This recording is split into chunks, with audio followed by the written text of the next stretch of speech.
Good morning, and thank you for coming to today's Inspira University. Today we will be talking about current affairs in New Zealand.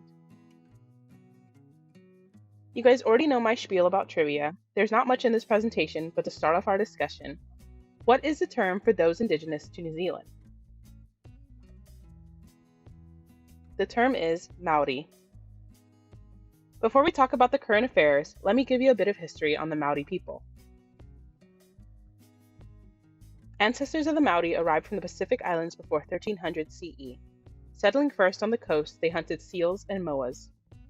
They lived in small tribal groups with a rich culture of spoken stories and strong traditions of warfare. Abel Tasman, the first European contact, arrived off the coast of New Zealand in 1642. He battled with a group of Maori on South Island and left the area largely unexplored. In 1769 to 1770, Captain James Cook navigated the two major islands and wrote about the intelligence of the Maori and the suitability of New Zealand for colonization. Whalers, sealers, and other Europeans seeking profit were initially welcomed by the Maori. With the introduction of muskets, Western agricultural methods, and missionaries, Maori culture and social structure began to disintegrate. By 1840, the British had assumed formal control of New Zealand. To talk about the current affairs, we have to go over the history of New Zealand's founding document. It is called the Treaty of Waitangi.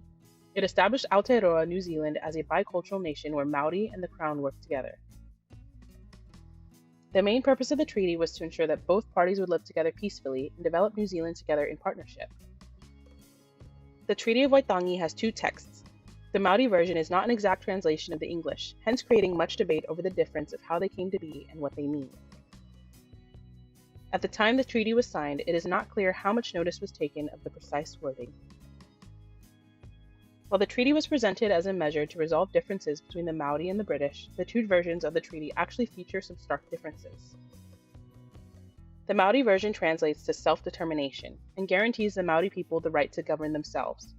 However, the English translation says the Maori chief cedes to Her Majesty the Queen of England absolutely and without reservation, making no mention of self-rule for the Maori. The Maori text loosely translates to the idea of giving British settlers the opportunity to set up their own government structure and to govern their own people, but they would not limit the sovereignty of indigenous people. In the decades after 1840, however, 90% of Maori land was taken by the British Crown. Both versions of the treaty have been repeatedly breached, and Maori people have continued to suffer injustice in New Zealand even after independence. The Treaty of Waitangi is composed of a preamble and 3 articles. To show the difference between the two versions, we will briefly go over the preamble. In the English version of the preamble, it stated that the British intention was to protect Maori interests from encroaching British settlement, provide for British settlement, and establish a government to maintain peace and order. Meanwhile, the Maori text suggests that the Queen's main promise to the Maori was to provide a government while securing tribal chiefly authority over their own area, and Maori land ownership for as long as they wish to retain it. Now to get into current affairs, on November 14th this year, the controversial Treaty Principles Bill was introduced into Parliament for a preliminary vote. It was introduced by Member of Parliament David Seymour of the Libertarian ACT Party, a minor party in New Zealand's coalition government. The ACT Party believes that the founding treaty has been misinterpreted over the decades, which has led to the formation of a dual system for New Zealanders, where Maori and white New Zealanders have different political and legal rights. The bill calls for an end to division by race. Seymour says that the misinterpretations of the treaty's meaning have effectively given Maori people special treatment. The bill seeks to set specific definitions of the treaty's principles, which are currently flexible and open to interpretation. In reaction to this, Maori parliamentarians staged a haka, which is a Maori ceremonial dance, to disrupt the vote, temporarily halting parliamentary proceedings. Sit down. We're in the middle of a vote. The ayes have it. First, a party vote's been called for. Mr. Speaker. A party vote has been called for. There's a process here. Pāti Māori. E ono ngā pōti e whakahe. Kawana! No, don't do Ka that. whakamanu whiriti a koe au! Kamate, kamate,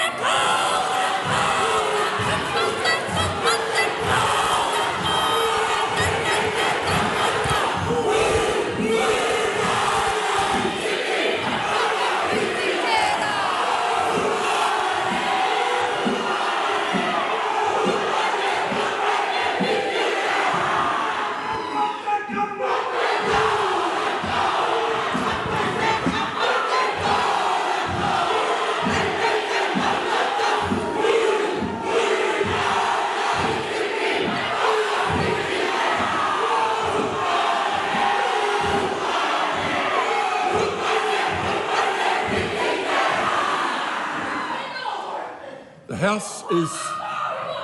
House is suspended until the ringing of the bells. The gallery is to be cleared.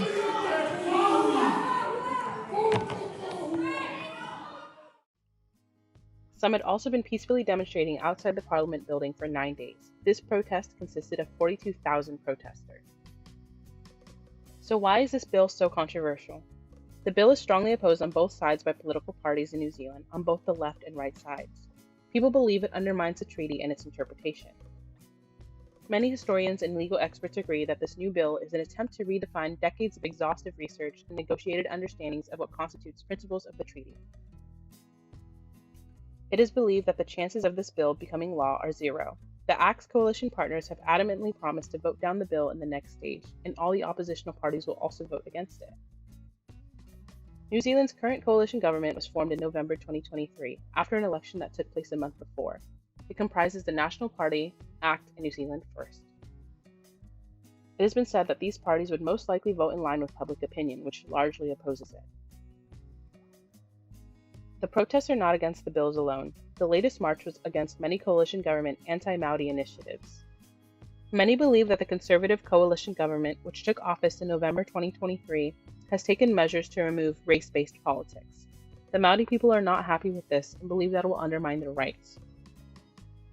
Despite the bill being highly likely to fail, many believe that just by allowing the bill to be tabled in Parliament, the coalition government has ignited dangerous social division. Well, that's all I had for today. I hope you enjoyed today's topic and gained some new knowledge. I want to say thank you so much for coming, and thank you for hanging in there as I was away from work. I hope you enjoyed today's Inspira University, and I can't wait to do our next one in person next week. Have a great day, and I'll see you soon.